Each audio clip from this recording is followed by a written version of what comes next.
యాదాద్రి భువనగిరి జిల్లా అడ్డగూరూరు మండలం కాంగ్రెస్ పార్టీ మండల అధ్యక్షులు పార్టీ సీనియర్ నాయకులు నిమ్మనగోటి జోజి గారు మనతో పాటు ఉన్నారు. నమస్కారం సార్.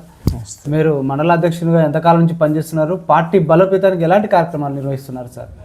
నేను పార్టీ అధ్యక్షునిగా 1 సంవత్సరం నుంచి కార్యక్రమాలు చేపట్టి నిర్వహిస్తున్నాను. మరి పార్టీ అభివృద్ధి కోసం మా మండలంలో ఉన్న 17 గ్రామ పంచాయతీలు తిరిగి అందరితోటి మమేకమై ఈ పార్టీ ముందుకు తీసుకుపోతున్నాను.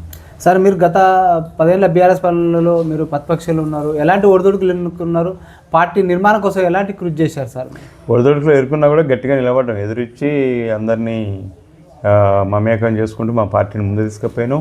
10 ఏళ్ళు ఆ ప్రభుత్వం ఉన్నా కూడా వాళ్ళు ఏమి పనులు చేయలే. ప్రభుత్వం 10 ఏళ్ళల్లో నేను వాళ్ళకి ఎదిరించి మా గ్రామంలో టీఆర్ఎస్కి ఎక్కువ ఓట్లు పడ్డా కూడా ధైర్యం చేసి పోయినసారి నిలబడి నేను గెలుచడం జరిగింది. సరే, మీరు గతంలో బీఆర్ఎస్ పార్టీ ఎమ్మెల్యే కావచ్చు, పార్టీ మిమ్మల్ని ఇబ్బందులకు గురి చేసి మీ పార్టీ మారని కూడా ఒత్తిడి తీసుకొచ్చారు సార్. ఎంతవరకు వాస్తవం? ఒత్తిడి తీసుకురారు. వాళ్ళకి ఎరికే నేను ఒత్తిడి చేసిన ఈయన తలగ్గొడు అనేది వాళ్ళకి తెలుసు. నేను అట్లా పార్టీ మారేటని కాదు, చేసేటని కాదు.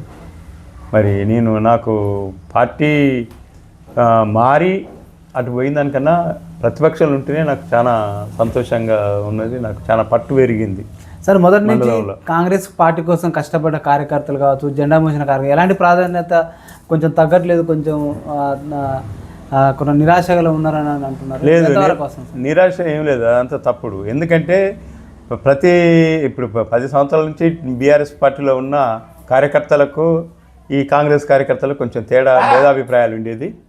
మరి మొన్న గత ప్రభుత్వం మీద వ్యతిరేకతతోటి, గత ప్రభుత్వంలో ఉన్న ఎమ్మెల్యే గారి వ్యతిరేకతతోటి మరి వాస్తవంగా బీఆర్ఎస్ వాళ్ళు కూడా కొందరు మన ఎలక్షన్కి వచ్చి కాంగ్రెస్ పార్టీ మందల స్వామిలు గారికి సపోర్ట్ చేయడం జరిగింది. సార్, గత 10 ఏళ్ళ బీఆర్ఎస్ పాలన ఎలాంటి అభివృద్ధి సంక్షేమం జరిగిందంట? అభివృద్ధిలో ఏం జరగలేదు సార్. 10 ఏళ్ళలో ఏం జరగలేదు. వాళ్ళు మాటలతోటి తెలంగాణ సెంటిమెంట్ మీద వాళ్ళు గెలిచారు తప్ప అభివృద్ధి ఫలాలు ఏం లేవు, ఏం అందలేదు. వాళ్ళు ఉన్నోళ్ళకే పెట్టిరు. లేనోనికి పేదోడు తిరిగినా పోయిండు, ఉన్నోడు తిరిగినా పోయిండు. చాలా బాగా ఉన్నోళ్ళు బాగా సంపాదించి పెట్టుకోరు.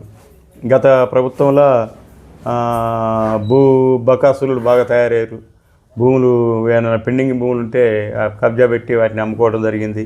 అంటే మా తుంగతుర్తి మండలంలో బిక్కేరు వాగులా అసలు ఉసుక లేకుండా చేశారు. ఉసుకతోటి బాగా డెవలప్ అయ్యారు. వాళ్ళు పెద్దలు అయ్యారు, ఇక్కడ లోకల్ వాళ్ళు అయ్యారు. అంతా బాగా వాళ్ళకి ఇప్పటికీ వాళ్ళ పైసలు ఉడిచిపోలే. ఆ ఉసుక పైసలు వాళ్ళ దగ్గర ఎట్నే ఉన్నాయి. ఇప్పుడు ప్రభుత్వం ఇంకా 10 ఏళ్ళు వాళ్ళ ప్రభుత్వం రాకున్నా కూడా వాళ్ళ ప్రభుత్వం పార్టీ కార్యక్రమాలు చేసే అంత సొమ్ము సంపాదించి పెట్టుకురు వాళ్ళు. సార్, గత మాజీ ఎమ్మెల్యే ఈ తుంగతుర్తి గాదర్ కిషోర్ గారు ఎలాంటి అభివృద్ధి సంక్షేమం అందించారు? ఏమీ అందించలేదు అసలు. తెలంగాణ సెంటిమెంట్ మీద గెలిచారు కానీ ఏమీ అభివృద్ధి చేయలేదు. ఏ ఒక్క రోడ్డు చేయలేదు. ఏమైనా కేంద్ర ప్రభుత్వం నుంచి వచ్చిన హైవే రోడ్డు తప్ప ఈ లోకల్ రోడ్లు కానీ లింక్ రోడ్లు కానీ ఏది వాళ్ళు ఒక్క న్యాయ పైసా పని చేయలే. వాళ్ళు ఏం చేసారో మరి 6 లక్షల కోట్ల అప్పులు చేసి పెట్టారు కానీ ఈ అభివృద్ధి సంక్షేమ ఫలాలు ఏం అందలేదు. మాకు ఈ చూడరాదని గ్రామాలలో విలేజ్ టు విలేజ్ రోడ్లు కాలేదు, R&B రోడ్లు కాలేదు, మన స్టేట్ లెవెల్ ఇక మట్టి రోడ్లు కాలేదు, ఏం పనులు కాలే. ఏమైనా కూడా సెంట్రల్ నుంచి వచ్చిన హైవే రోడ్లు, సెంట్రల్ నుంచి వచ్చిన గ్రామీణ ఉపాధి పథకం CC రోడ్లు తప్ప వాళ్ళు చేసిన పని ఏది కాలేదు. వాళ్ళు గ్రామ పంచాయతీలకు కూడా రూపాయి ఇవ్వలేదు రాష్ట్ర గవర్నమెంట్. వాళ్ళు ప్రభుత్వం పోయిన ఎన్నికలు అయినాక ఒక 2 సంవత్సరాల వరకు ఇచ్చారు, 3 సంవత్సరాలు ఎగ్గొట్టారు. మరి మాకు కూడా ఇంకా ఒక్కొక్క సర్పంచ్కి 5-6 లక్షల నుంచి 10-20 లక్షలు వచ్చే సర్పంచులు కూడా ఉన్నారు. ఇంతవరకు రాలే. అప్పులపాలే. ఇప్పుడు తల్లిదండ్రులు బాగా అప్పులు చేసి చచ్చిపోతే కొడుకులకు ఎంత తిప్పలో ఇప్పుడు వాళ్ళు చేసిన అప్పులకు తీర్పలేక మన కాంగ్రెస్ పార్టీ ముఖ్యమంత్రి రేవంత్ రెడ్డి గారు కూడా అంతే తిప్పలు పడుతుండు. ఇక నిగుతుండు చిన్నగా. ఇక ఎందుకంటే కనీసం అయ్యా చేసినప్పుడు కొడుకు మిత్తిలు కట్టలేకపోయినట్టు ఇప్పుడు ప్రతి నెలకు 6,000 కోట్ల మిత్తి పడుతుంది. సంవత్సరానికి 70,000 చిల్లర మిత్తిలే కడుతున్నారు వాళ్ళు చేసిన అప్పులకు. సార్, ఆయన ఓటమి గల కారణం ఏంటి? గత మాజీ ఎమ్మెల్యే ఓటమి కారణం ఏంటంటే ఈ భూబకాసురులు అయిపోయారు, తయారు చేసారు. రౌడీయిజం, పోలీసు జులుం, ఇసుక తీసుకుపోవడం. ఎందుకంటే ఆయన వే ఆఫ్ అప్రోచ్మెంట్ వేరే ఉండేది. ఎవరితో మాట్లాడకపోవటం. ఆయన ఎమ్మెల్యే గారిని కలుద్దామని పోతే కలెక్టర్ గారికి చిట్టి రాసి పంపినందుకు చిట్టి పంపాలి ఆయన దగ్గరికి పోతాం. ఒక మండల పార్టీ అధ్యక్షుడు కూడా వాళ్ళ దాంట్లో ఎమ్మెల్యేని కలదానికి పోతే ఆయన కూడా పర్మిషన్ లేదు ఆయన దగ్గర. అంతా ఇక పెద్ద దురపెత్తనం చేసినట్టు చేసారు. నవాబ్ రాజు లెక్కనే తలపించిండు ఆయన. సార్ ప్రస్తుతం ఈ తుంగతుర్తి నియోజకవర్గం నుంచి గెలిచినటువంటి మందుల సామేల్ గారి ఆధ్వర్యంలో ఎలాంటి అభివృద్ధి సంక్షేమం జరుగుతుంది? ఈ తుంగతుర్తి నియోజకవర్గం కావచ్చు, అడ్డగూరు కొత్త మండలంగా ఏర్పడింది, ఎలాంటి అభివృద్ధి సంక్షేమం ఏర్పడిందంట? అభివృద్ధి అంటే అభివృద్ధిలో గ్రామాల నుంచి కూడా అభివృద్ధి జరుగుతుంది. రాష్ట్రం నుంచి వచ్చే అభివృద్ధి, కేంద్రం నుంచి అభివృద్ధి కాకుండా స్థానిక సంస్థల అభివృద్ధి గొప్పది. ఈ సర్పంచ్ ఎంపీటీసీలు ఎన్నికలు లేక సెంట్రల్ నుంచి వచ్చే నిధులు రాలేకపోతున్నాయి. అందులో కొంత కుంటుపడుతున్నది వాస్తవమే. కానీ గవర్నమెంట్ పైనుంచి వచ్చేటి సీసీ రోడ్లు వస్తున్నాయి. ఇంకా గవర్నమెంట్ మన రాష్ట్ర గవర్నమెంట్ వచ్చి పనులు వస్తున్నాయి. మరి మన ఎమ్మెల్యే గారు గెలిచినాక 2 సంవత్సరాలు కాకముందుకే నేను 1 సంవత్సరంలో 25 లక్షల పని చేసిన మా ఊరికి, మా నిధులు పెట్టాను. అట్లా ప్రతి ఊరికి ఆ విధంగానే జరిగినాయి. అభివృద్ధి పదంలో నడుస్తుంది. ముఖ్యంగా కాంగ్రెస్ ప్రభుత్వంలో కొంచెం అందరూ ఎట్లుంటారంటే మంచిగా అందరికీ అవకాశం కల్పించినట్టే ఉంటుంది. ఈ తెలంగాణ ప్రభుత్వం లెక్క నిరంకుశ పాలన లెక్క ఉండదు కాంగ్రెస్. అందరినీ కలిసిమెలిసి ఉంటుంది. మా ఎమ్మెల్యే గారు కూడా అందరినీ కలుపుకపోయే గుణమే ఉంటుంది.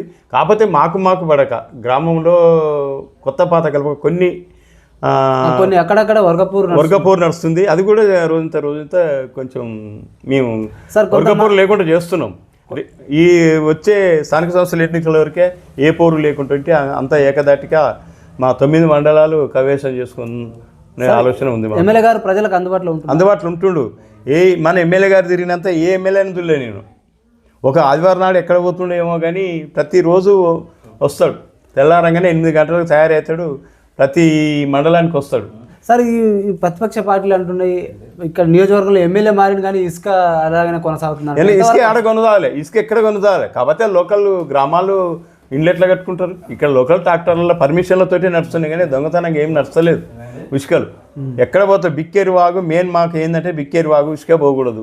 బిక్కేరు వాగులో ఎక్కడ కూడా ఒక బండెడు ఇసుక బయటికి పోతలేదు. లోకల్ ఇప్పుడు సపోజ్ ఎగ్జాంపుల్ మా రామారావు ఉందనుకోరి, మా ఊరు పక్క వేరే ఊరి పొలిమేరది. మరి మేము ఇండ్లు ఎట్లా కట్టాలి? తహసీల్దారు గవర్నమెంట్ పర్మిషన్ తోటి మేము ఇసుకకు పన్ను కట్టి ఇందిరా మీన్లగిన ఇసుక వస్తుంది. సరే బయటికి పోతలేదు. సరే ఇక ఈ తుంగతుర్తి నియోజకవర్గంలో గ్రామాలలో బాగా సమస్యలు బాగా ఉన్నాయి. గ్రామీణ రోడ్ల వ్యవస్థ అధ్వానంగా అయిపోయింది. ఇంకోటి ఏంటంటే కోతుల పెడితే బాగా విపరీతంగా ఉంది. ప్రజలు బాగా అవస్థలు పడుతున్నారు. ఇంకోటి స్థానిక సర్పంచులు లేకపోవడం వల్ల కూడా కార్యదర్శుల దగ్గర నిధులు లేవు, ట్రాక్టర్లకు డీజిల్కి వెళ్ళే పరిస్థితి లేదంటారు. సిబ్బందికి వేతనాలు చెల్లించలేని పరిస్థితులు ఉన్నాయి. సార్ ఎందుకు జాప్యం జరిగింది? ప్రభుత్వం ఆ దిశగా ఎందుకు చర్యలు చేపట్టలేకపోతే? ఇప్పుడు ఇదంతా కారణం స్థానిక ఎన్నికలు లేకపోవటం సార్. స్థానిక ఎన్నికలు ఉంటే కేంద్ర ప్రభుత్వం నుంచి నిధులు వస్తాయి. నెల వారీగా అన్ని సమస్యలు తీరిపోతాయి.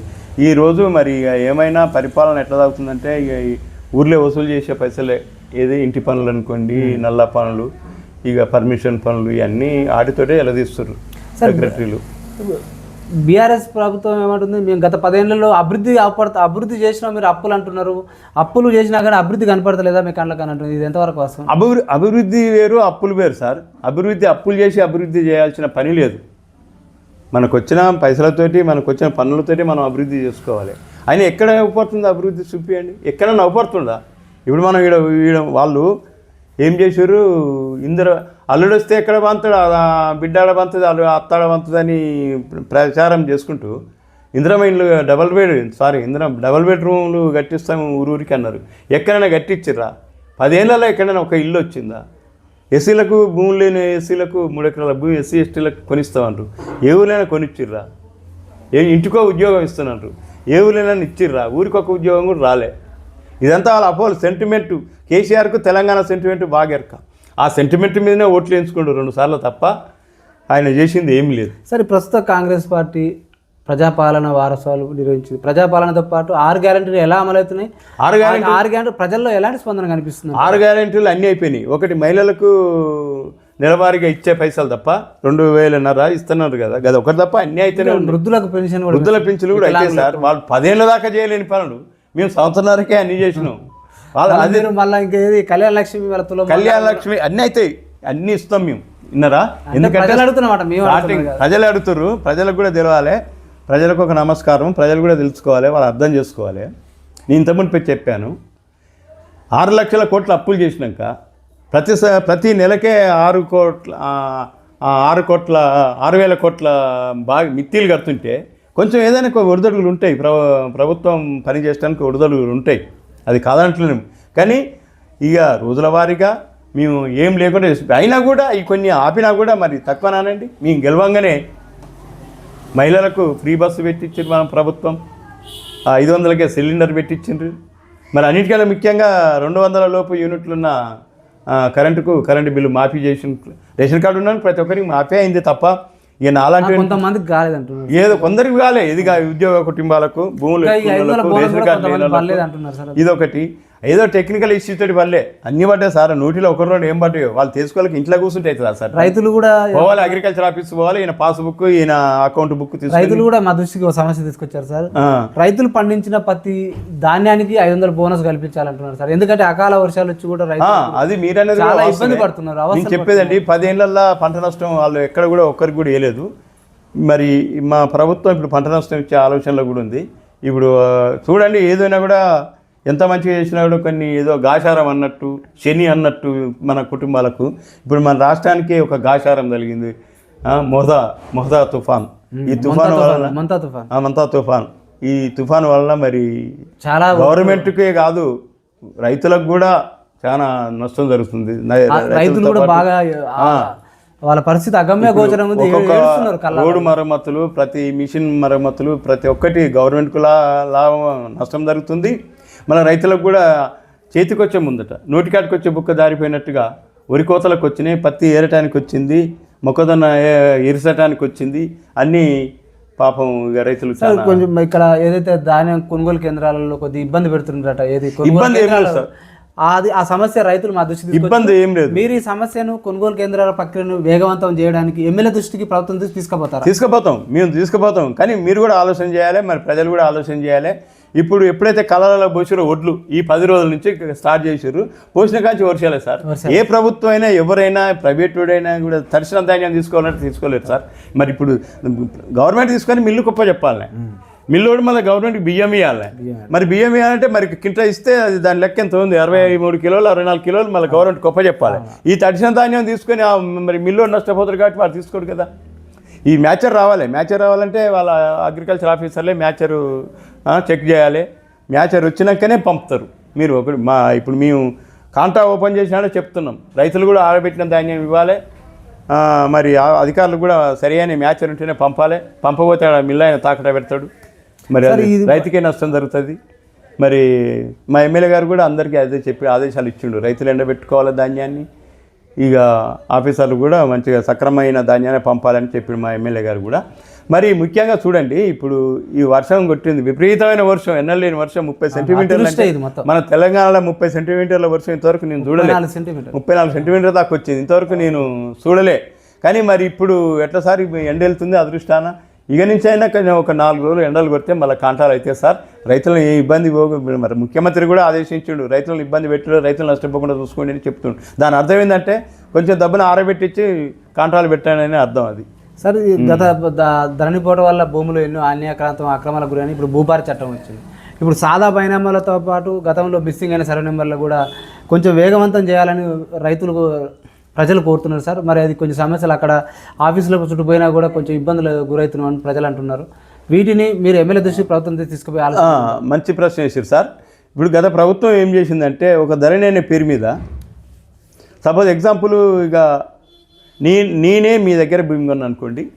భూమి కొన్నాక నా దగ్గర పాస్బుక్, పట్టా పాస్బుక్ కూడా, దొడ్డు పాస్బుక్లు, అవి టైటిల్ డీడు పాస్బుక్ టైటిల్ వచ్చినాక కూడా నేను మరి బ్యాంకులో అప్పులు తీసుకోవడం జరిగింది. నా భూమి నేను దున్నుకుంటున్నా. ఈ ధరణిలో ఎందుకో సార్ ఎట్లా చేసిరా ఏమో కాదు, మళ్ళీ నేను ఎవరి దగ్గర మీ దగ్గర కొననో నా భూమి మళ్ళీ మీ పేరు మీదకి వచ్చింది సార్.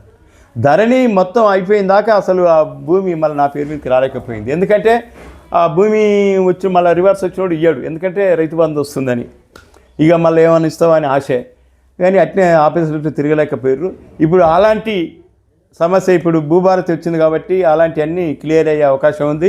ఎందుకంటే అప్లికేషన్ ఎవరైతే పెట్టుకుంటారో నా భూమి సార్ ఈ పాస్బుక్లో ఉంది, నాకు డిజిటల్ పాస్బుక్ రాలేదు అని తహసీల్దార్కి అప్లికేషన్ పెడితే ఇమీడియట్గా వాళ్ళు ఎంక్వైరీ చేసి సర్వే చేసి మళ్ళీ ఆ చుట్టుపక్కల ఉన్న రైతులతోటి కూడా మరి ఇతని భూమి అయినా కొన్నాడని తెలుసుకొని ఎవరి భూమి వాళ్ళకి చేసే ప్రయత్నం మన ప్రభుత్వం చేస్తుంది సార్. మీరు అన్నట్టుగా వేగవంతం అంటే మరి మా మండలంలో ఉదాహరణ మా మండలం ఉందండి, 17 గ్రామ పంచాయతీలు ఉన్నాయి. ఒకేసారి అన్నీ కావు, ఇంక 1 by 1 అన్నీ అవుతాయి. మొత్తం మీద రైతులకు ఇబ్బంది లేకుండా అవుతుంది. సరి అయిన భూమి కొని సరి అయిన ఆసామి పట్ట పాస్బుక్ కలిగి ఉండి పాత పాస్బుక్ కలిగి ఉండి మన కబ్జాలు ఉన్నట్టు ఉంటే కంపల్సరీ ఇప్పుడు భూభారతిలో ఎవరి భూములు వాళ్ళకైతే. సార్ గతంలో వీఆర్ వ్యవస్థ తొలగింది గత ప్రభుత్వం, ఆ వ్యవస్థ వచ్చింది ఎట్లా ఉండబోతుంది అంటారు? ఇప్పుడు ఆ వ్యవస్థ గతంలో ఆ వ్యవస్థ లేకనే ఇప్పుడు సపోజ్ మనం ఏముందంటే మన భూమి ఏదన్నా తప్పులు ఒప్పులు జరిగితే మనం విఆర్ఓ ద్వారా మనం సూచించుకునేది సార్. ఆ వ్యవస్థ పోయి చాలా ఇబ్బందుల పాలయ్యారు జనాలు కూడా. ఇక ఆఫీస్కి పోతే ఇక రికార్డు చూడాలంటే కష్టంగా ఉంది. ఇప్పుడు మళ్ళీ ఆ వ్యవస్థ జీపీ అని గ్రామ పంచాయతీ ఆఫీసర్ అని మళ్ళీ వెలుగులోకి తీసుకొచ్చారు. అదే వాళ్ళని మళ్ళీ పెట్టారు. చాలా సంతోషం ఆ స్కీమ్ పెట్టినందుకు, ఎందుకంటే ప్రజలకు ఇబ్బందులు కాకుండా వాళ్ళే చూసుకుంటారు. సార్ ఇక్కడ ఈ మండలం అడగూరు మండలం కావచ్చు, అడగూరు మండలం కింద ఉన్న గ్రామ పంచాయతీలలో యువతకు నైపుణ్యం కలిగించే స్కిల్ డెవలప్మెంట్ విషయంలో కావచ్చు, వాళ్ళకు ప్రత్యేకమైన శిక్షణ కార్యక్రమాలతో పాటు లైబ్రరీ నిర్మాణం చేపట్టాలని యువత మా దృష్టికి తీసుకొచ్చారు సార్. ఈ అంశాన్ని మీరు ఎమ్మెల్యే దృష్టికి ప్రభుత్వం దృష్టి తీసుకుపోతారు? మేము తీసుకుపోతాం సార్. ఏదైనా మూల కారణం స్థానిక సంస్థల ఎన్నికలు సార్. ఏదైనా ఎంపీపీ, జడ్పీటీసీ, ఎంపీటీసీ, సర్పంచ్ సభ్యులు అందరూ కలిసి ఉన్నప్పుడే ఆ ఊరు ఏదైనా అభివృద్ధి పదంలో వస్తుంది. ఇప్పుడు ఎందుకంటే ఎవరు లేరు కాబట్టి ప్రతిదీ ఎమ్మెల్యే చూడాలంటే చూడలేరు సార్. ప్రతి విషయం ఇప్పుడు సపోజ్ నేనే ఉన్నాను కోరి, సపోజ్ మా జనాలు ఉన్నారు, జనాలు ఉంటే ఏదైనా సమస్య ఉంటే సర్పంచ్కో, ఎంపీటీస్కో, జడ్పీటీస్కో చెప్పుకుంటారు. మరి ప్రతి సమస్యను ఎమ్మెల్యే దృష్టికి తీసుకోవాలంటే ఆయన కూడా అడుగుతారు సార్. 153 గ్రామ పంచాయతీలు మన తుంగతుర్తిలో. మరి ఏదంటే ఎప్పుడైతే గ్రామ పంచాయతీలు ఎన్నికలు, స్థానిక సంస్థల ఎన్నికలు అవుతాయో అప్పటి నుంచి అన్నీ సక్రమంగా నడుస్తాయని మేము ఆశిస్తున్నాం సార్. సార్ బెల్ట్ షాపుల వల్ల కూడా ప్రజలు ఇబ్బంది పడుతుంది సార్. గ్రామాలలో బెల్ట్ షాపులు కాదు నియంత్రించారు, వాటి బెల్ట్ షాపులతో కాదు నిర్ణయించేది, అది తప్పు. తాగుడు నేర్పిందే కేసీఆర్ ప్రభుత్వం. అంటే ఏ ప్రభుత్వాలైనా ఎలక్షన్ల ముందు నియంత్రిస్తామంటే నియంత్రించలేకపోతుంది. తాగుడు నేర్పిందే కేసీఆర్ ప్రభుత్వం. మండలాలలో ఒక్కొక్క మండలంలో 2-3 పెట్టి బెల్ట్ షాపులు అంటే సార్, బెల్ట్ షాపులతో నష్టం జరగదు సార్, బీర్ షాపులతో నష్టం జరుగుతుంది. అదే బీర్ షాప్ లేకుంటే బెల్ట్ షాప్ ఆడంగా వస్తుంది సార్. చెర్ల నీళ్ళే లేకపోతే చెరువు కిందకి దాలాడొస్తుంది. మరి పూర్తిగా మద్యపాన నిషేధం చేయాలంటే అది మన నుంచి అదే ఆర్థిక వనరు కదా సార్. మద్యపాన నిషేధం చేయాలంటే కేంద్ర ప్రభుత్వం నుంచి రావాలి సార్. రాష్ట్రాలు కూడా చేయొద్దు. రాష్ట్రాలు చేస్తే మన రాష్ట్రానికి 4 రాష్ట్రాలు అంతలో పోయి ఉన్నాయి. 4 రాష్ట్రాల నుంచి సప్లై అయితేనే ఉంటుంది. మనది ఏదో ఇంతకుముందు ఎన్టీ రామారావు స్వర్గీయ మహానుభావుడు ఇది ఎక్సైజ్ పాలసీ కేంద్ర సంబంధం ఉంటుంది సార్. రాష్ట్ర ప్రభుత్వాలే చేస్తారు సార్. రాష్ట్ర ప్రభుత్వాల చేతుల్లో ఉంటుంది. నేను చెప్పాను సార్, నేను కూడా ఇప్పటి నుంచి చాలా గత 30 సంవత్సరాల నుంచి చాలా ఇబ్బంది పడుతున్నారు మహిళలు ప్రధానంగా. చెప్పాను 95 జనవరి 14వ తారీఖు నుంచి 15వ తారీఖు నుంచి మద్యపాన నిషేధం పెట్టిండు ఎన్టీ రామారావు గారు. పెట్టినప్పుడు ఏం జరిగిందంటే పక్కపట్టి మనకు ఎన్నో రాష్ట్రాలు ఉన్నాయి, రాష్ట్రాల నుంచి సప్లై అయింది సార్. ఇందాక వచ్చింది రామారావు పక్కన మునుగోడు నియోజకవర్గం రాజగోపాల్ రెడ్డి గారు బెల్ట్ షాప్ నియంత్రణ చేస్తుండే అక్కడ అమలు అయితే చేయలేదు సార్. అది టీవీల వరకు, పేపర్ల వరకు సార్ నియంత్రణ. ఏడైతే సార్ నియంత్రణ? నువ్వు బీర్ షాప్ లేకుండా చేయి, బెల్ట్ షాప్ దేవుంది. ఆడ అడ్డగులో బీర్ షాప్ ఉంటేనే బెల్ట్ షాప్కి మందు వస్తుంది. ఆడది లేకపోతే ఇటుకెట్లా వస్తుంది? ఈ 2 నియంత్రించాలి మీ ప్రభుత్వం. అది లేదు, చెప్పేదండి. ఈ బెల్ట్ షాపే లేదనుకో, ప్రతి ఇంటికి సైకిల్ మోటార్ ఉంది. పోతురు, అందుకొని వస్తురు, అక్కడనే తాగుతురు, ఒత్త పడుతురు. బెల్ట్ షాప్ ఉంటే నన్ను ఇక్కడ తాగుతారు, సపరేట్ ఉంటారు. కానీ మాకెరికే మేము ఒక 5 సంవత్సరాల కింద మన బెల్ట్ షాపులు తీసేసినాం ఇక్కడ మా ఊర్లో. మేము సహకరించినాం. ఇస్తే ఏమైంది, ఇక్కడి నుంచి స్టేజ్ కానించి ఊళ్ళోకి వచ్చేంత సేపట్ల ఆ స్టేజ్ కాంచి మందు లేకపోతే స్టేజ్ కాంచి బొడ్డు కూడా వచ్చేది ఎంత సార్? కిలోమీటరే ఉంది. ఆడికి పోయి తాగి వచ్చేది. మా ఇక్కడ ఈ ఊరోళ్ళు ఈ నుంచి చిన్నపటి పోయి తాగి వచ్చేది. ఎక్కడ బంద్ కాలే. నువ్వు పూర్తిగా వైన్స్లో బంద్ చేస్తే బాగుంటుంది. వైన్స్లో బంద్ కావాలి, అది ప్రభుత్వం నిర్ణయం తీసుకోవాలి. కానీ బెల్ట్ షాప్ దేం సార్? ఆడది లేనిది ఇది రాదు. ఆడ మందు అది ఉంటేనే వీటికి మందు. అదేమో టైం ప్రకారం 10-11 గంటలు సిద్ధం, పొద్దున్న 24 గంటలు దొరుకుతుంది. ఆడ కూడా దొరుకుతుంది, ఎక్కడైనా దొరుకుతుంది సార్. అంటే వాడు తాగటోనే ఇష్టం. ముందుగా తాగటోడే తాగు నేర్పిందే కేసీఆర్. ఎలక్షన్లప్పుడు బిర్యానీ నేర్పిందే వాడు. ఫస్ట్ తెలంగాణ సెంటిమెంట్ మీద గెలిచిండు ఫస్ట్ కేసీఆర్. తర్వాత ఏమంటే డబ్బులతోటి మందుతోటి ఎలక్షన్ నడిపించాడు. మాకు తెలియదా సార్? త్వరలో స్థానిక ఎన్నికల రాబోతున్నాయి సార్. సమీపిస్తున్న తరుణంలో ఎలక్షన్ ఏదైనా కూడా ప్రజలను పార్టీలు ప్రలోభాలకు గురి చేస్తారు, మద్యమ డబ్బా వగైరా ఇచ్చి. అలాంటి సంస్కృతి పోవాలంటే ప్రజల్లో, ఓటర్లో ఎలాంటి చైతన్యం రావాలంటే, లేకపోతే పార్టీలలో ఏమైనా మార్పు రావాలంటే ఒక మండల పార్టీ అధ్యక్షుడు ఏం చెప్తారు? పార్టీలే మార్పు రావాలి సార్, పార్టీలు మార్పు రావాలి. పార్టీలు ఇప్పుడు జనాలు ఇస్తుంటేనే తీసుకుంటారు. ఇప్పుడు మనమే రాజకీయ నాయకుడే చెప్తుండే ఒక ప్రచారంలో ఏం చెప్తుండే, ఇవాళ చూసిన నేను కేటీఆర్ చెప్తుండు, పైసలు తీసుకోండి కాంగ్రెస్లో దగ్గర, టీఆర్ఎస్కు ఓటు వేయండి అంటుండు. ఇవాళ పేపర్లో చూసిన నేను, పైసలు ఇచ్చు నేర్చిందే టీఆర్ఎస్ వాళ్ళు. ఇలా ప్రభుత్వం పోయిందని కాంగ్రెస్ వాళ్ళు పైసలు ఇస్తారు తీసుకొని మాకు ఓటు వేయండి అంటే ఎట్లా? ఇది దాని అర్థం ఏందన్నట్టు, నువ్వు ప్రోత్సహిస్తున్నట్టే కదా డబ్బులు తీసుకుని. అలాంటి సంస్కృతిని మనం ఖండించాలి. ఇంకోటి ఏంటంటే అలాంటి తావులేదు అసలు. ఎప్పుడైతే నీ స్వచ్ఛందంగా ఏదైతే మానవుడు ఓటేస్తాడో పరిపాలన కూడా అలాగనే ఉంటుంది, స్వచ్ఛందంగానే ఉంటుంది. ఇప్పుడు ఒకటైనా సార్, ఇప్పుడు మీకు తెలుసు అందరికీ తెలుసు, ఒక క్యాండిడేట్ ఎలక్షన్ నిలబడితే ఎంత ఖర్చు అవుతుంది అనేది మీకు ఎరికే. మేము చెప్పలేము, రాజకీయ నాయకులు అని చెప్పలేము ఎంత అవుతుంది అనేది. మరి అది పూడ్చుకోవాలంటే అంత స్వచ్ఛందంగా స్వచ్ఛమైన స్వభావంతో వాడు పరిపాలన చేయలేడు ఎవరు కూడా. మరి ఎలాంటి వ్యక్తిని ఎన్నుకోవాలంటారు? ఎలాంటి వ్యక్తిని కాదు సార్, ఎలాంటి వ్యక్తి అయినా డబ్బు ప్రభావం లేకుండా, ఇప్పుడు ఏదైతే డబ్బు ప్రభావం మద్య ప్రభావమే చూపిస్తుంది ఎలక్షన్లలో, ఎలాంటి వ్యక్తి డబ్బు మద్యం పంచని వ్యక్తిని ఎన్నుకోవాలంటారా, లేకపోతే అలా ప్రబలాలకు గురి చేసే వ్యక్తిని ఎన్నుకోవాలంటారా? ఇప్పుడు వ్యక్తిత్వం బట్టి ఎన్నుకోవాలి. ప్రలోభాలకు గురి చేసేవాడు ఎందుకు ఇవ్వాలి? మద్యం పోస్తాడు, పైసలు ఇస్తాడు, రేపు వాడు ప్రజలకు సరి అయిన అందుబాటులో ఉండడు. ఒకడు ఉంటాడు సార్. చాలా వరకు ఇప్పుడు ఎట్లుంది ఎరికైనా, ఎలక్షన్లు వచ్చిందంటేనో ఈ గ్రామాలలో ఎవరు కూడా డబ్బులు ఉన్నోళ్ళు లేరు. ఇవాళ ఎలక్షన్ల ఖర్చు ఎంతనో మీకు తెలుసు. ఈ హైదరాబాద్ పోయిన వాళ్ళు అక్కడికి డబ్బులు తయారు చేసుకుని అక్కడ బేరాలు చేసే వాళ్ళు, సంపాదించుకున్న వాళ్ళు సూట్ కేసుకొని పట్టుకొని వస్తుర్రు. ఈ జనం కూడా వాళ్ళని చూసి ఓట్లు వేస్తారు. వాళ్ళు మళ్ళీ గెలవంగానే మళ్ళీ అక్కడనే పోతున్నారు. ప్రజలకు అందుబాటులోకి ఉంటలేరు. నేనేమంటున్నట్టే ప్రజలకు అందుబాటులో ఉన్న వాళ్ళు ఎన్నుకోవాలి. గ్రామాలలో ప్రజలకు అందుబాటులో ఎవడు ఉంటాడో గ్రామ స్థాయిలో వాళ్ళనే ఎన్నుకోవాలి. కానీ ప్రజలకు అందుబాటులో ఉండాలి. ఇవాళ ఇప్పుడు చూడండి, మా చాలా వరకు ఇక్కడ అంటే కానీ కొంచెం భువనగిరి ఏరియాలో మొత్తం ఒక్కడు కూడా హైదరాబాద్ మన ఊరాలు ఉండడు, మొత్తం హైదరాబాద్లో ఉంటారు. హైదరాబాద్ నుండి రాజకీయాలు నడిపిస్తారు. మరి అలాంటి వ్యక్తులకు ఓటు వేయవద్దు. మరి ఓటు వేయొద్దు అంటే అది ప్రజలు అర్థం చేసుకోవాలి సార్. ప్రజలు కూడా మా దృష్టికి తీసుకొచ్చారు సమస్యను.